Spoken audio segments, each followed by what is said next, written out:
नमस्कार दोस्तों, स्वागत है आपका हमारे चैनल पर। रवि, सुनिए ना, मुझे आपसे कुछ ज़रूरी बात करनी थी। वो मेरे पैरों में बहुत सूजन आ रही है और कमर में भी। सुमन ने रात के सन्नाटे में करवट बदलते हुए अपने पति रवि से कहने की कोशिश की। उसकी आवाज़ में एक दबी हुई कराह थी। रवि ने जल्लाट में अपनी आंखों से बाँह हटाई और मोबाइल की स्क्रीन पर समय देखा। रात के 11:30 बज रहे थे।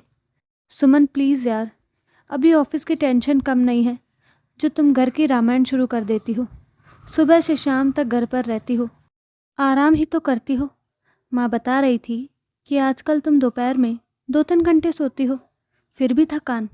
और ये पैरों में सूजन वूजन सब वहम है। थोड़ा वॉक किया करो। अब सोने दो, कल मेरी बहुत बड़ी प्रेजेंटेशन है। रवि ने कंबल मुंह तक खींच लिया और दूसरी तरफ करवट ले ली। सुमन की आंखों में आंसू आए, अंधेरे में ही जज्ब हो गए। वो क्या बताती कि जिसे उसकी सास दोपहर की नींद कहती है, वह असल में छत पर पापड़ और अचार सुखाने की चिलचिलाती धूप वाली मेहनत होती है।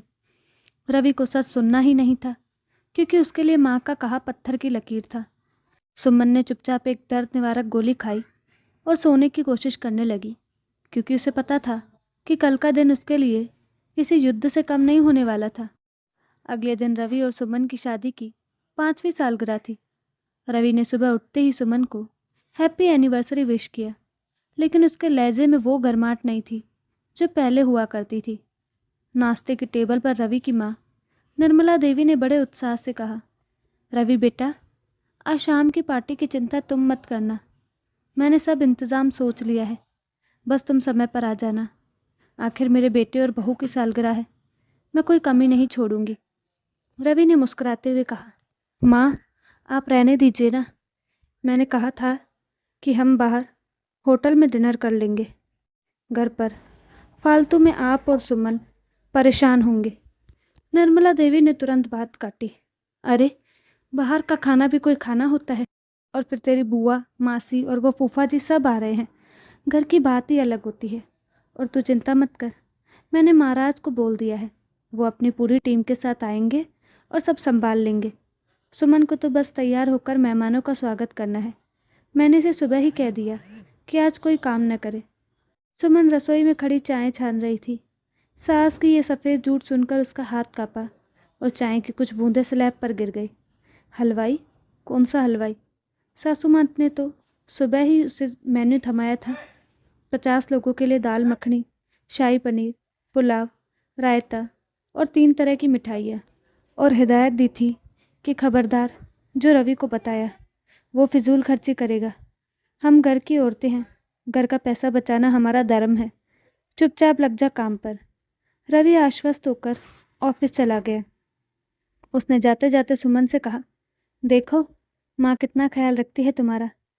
हलवाई बुक कर दिया ताकि तुम्हें आराम मिले, और तुम हो कि बस उनकी शिकायतें ढूंढती रहती हो। शाम को अच्छे से तैयार होना। मैंने वो जो नई साड़ी दी थी ना, वही पहनना। रवि के जाने के बाद घर का दृश्य पूरी तरह बदल गया। निर्मला देवी ने सोफे पर पैर पसार लिए और टीवी का रिमोट हाथ में ले लिया। सुमन, खड़ी क्या है? 10 बज गए हैं। मटर छीलने शुरू कर, और सुन, पनीर के टुकड़े एक साइज के होने चाहिए, वरना मेरी नाक कट जाएगी रिश्तेदारों में।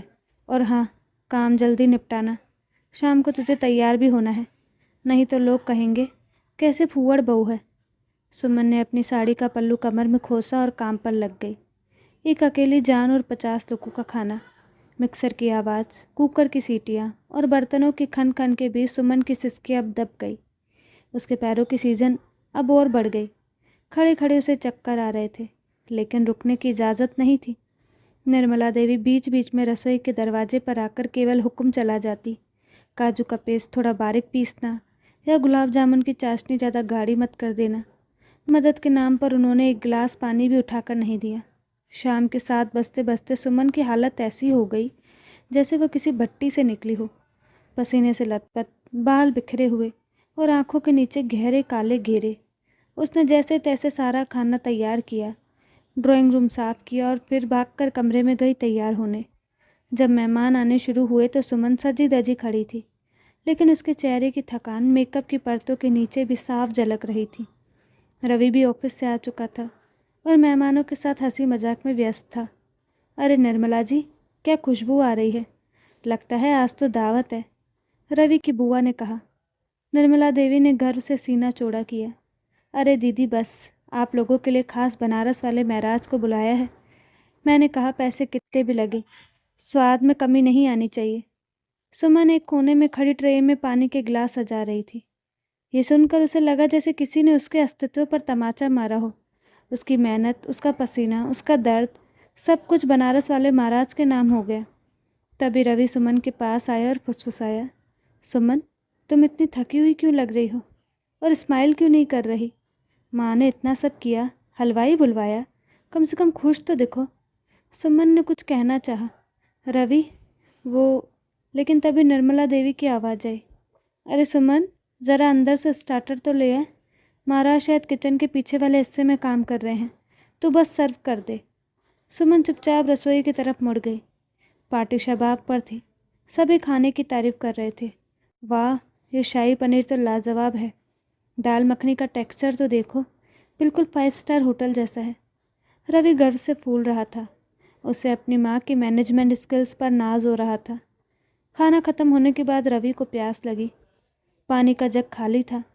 उसने सोचा, लाओ मैं खुद ही किचन से पानी ले आता हूँ। सुमन तो मेहमानों में व्यस्त होगी। वह रसोई की तरफ बढ़ा। जैसे ही रवि रसोई के दरवाजे पर पहुंचा, वह ठिठक गया। वहाँ का नज़ारा देख उसके पैरों तले से ज़मीन खसक गई। रसोई में कोई हलवाई नहीं था, कोई हेल्पर नहीं था। बर्तनों का पहाड़ सिंक में पड़ा था, फर्श पर आटा बिखरा था, और वहाँ एक छोटे से मोड़े पर सुमन बैठी थी। वह अपने नंगे पैरों को दबा रही थी, जो सूजकर हाथी के पाँव जैसे हो गए थे। उसके सामने एक थाली रखी थी, जिसमें मेहमानों का बचा हुआ ठंडा हो चुका पुलाव और थोड़ी सी ग्रेवी थी। वह सूखी आंखों से यांत्रिक रूप से खाना मुंह में डाल रही थी। उसकी साड़ी, जिसे रवि ने बहुत चाव से दिलवाया था, जगह जगह से पानी और हल्दी के दागों से खराब हो चुकी थी। रवि ने नज़रें घुमाई। वहाँ कोई बड़े बर्तन नहीं थे जो केटरिंग वाले लाते हैं। वही घर के पुराने पतीले और कढ़ाइयाँ थी, जो अब जले हुए और गंदे पड़े थे। यानी ये सारा खाना, 50 लोगों का खाना, सुमन ने अकेले बनाया था। तभी निर्मला देवी वहाँ आ धमकी। उन्होंने रवि को नहीं देखा था, उसका ध्यान सुमन पर था। अरे महारानी, यहाँ बैठकर ठूस रही है, बाहर बुआ जी को खीर चाहिए, और ये बर्तनों का ढेर कौन साफ करेगा? तेरा बाप। जल्दी हाथ चला, कल सुबह काम वाली नहीं आएगी, मुझे किचन साफ चाहिए। रवि जो दरवाजे की ओट में खड़ा था सन्न रह गया। ये वही माँ थी जो बाहर कह रही थी, मेरी बहू तो बेटी है। ये वही माँ थी जिसने कहा, हलवाई है, सुमन को आराम मिलेगा। रवि ने एक गहरी सांस ली। उसका भ्रम, उसका विश्वास सब कांच की तरह बिखर गया था। उसे याद आया बीती रात सुमन का कहना, पैरों में सूजन है। उसे याद आया सुमन का मुरझाया चेहरा। उसने महसूस किया कि वह कितना बड़ा अपराधी है। वो चुपचाप ड्राइंग रूम में वापस गया। मेहमान अब विदा ले रहे थे। निर्मला जी, खाना बहुत शानदार था, उस हलवाई का नंबर ज़रूर दीजिएगा, एक रिश्तेदार ने जाते हुए कहा। निर्मला देवी हंसते हुए बोली, हाँ हाँ क्यों नहीं, मैं व्हाट्सएप कर दूंगी। जब आखिरी मेहमान चला गया तो निर्मला देवी सोफे पर निडाल होकर बैठ गई। मैं तो थक गई मेहमान नवाजी करते करते। रवि, देखा कैसा शानदार फंक्शन हुआ, तेरे पापा होते तो कितना खुश होते। रवि दरवाजे पर खड़ा था।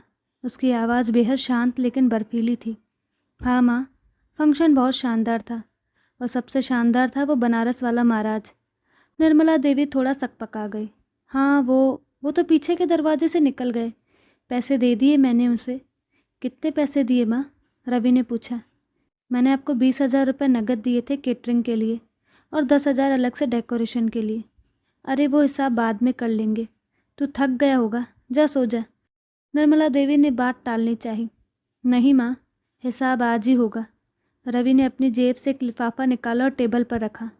ये डॉक्टर की रिपोर्ट है, पिछले हफ्ते सुमन को चक्कर आया था। मैं उसे छुपकर डॉक्टर के पास ले गया था। तब नहीं जब आप सो रही थी, बल्कि तब जब आप अपनी किटी पार्टी में थी। डॉक्टर ने कहा है उसकी रीढ़ की हड्डी में गैप आ रहा है और उसे सीवर एनीमिया है। उसे बेड रेस्ट की ज़रूरत थी। निर्मला देवी का चेहरा सफ़ेद पड़ गया। रवि रसोई की तरफ बढ़ा और सुमन का हाथ पकड़कर उसे बाहर खींच लाया।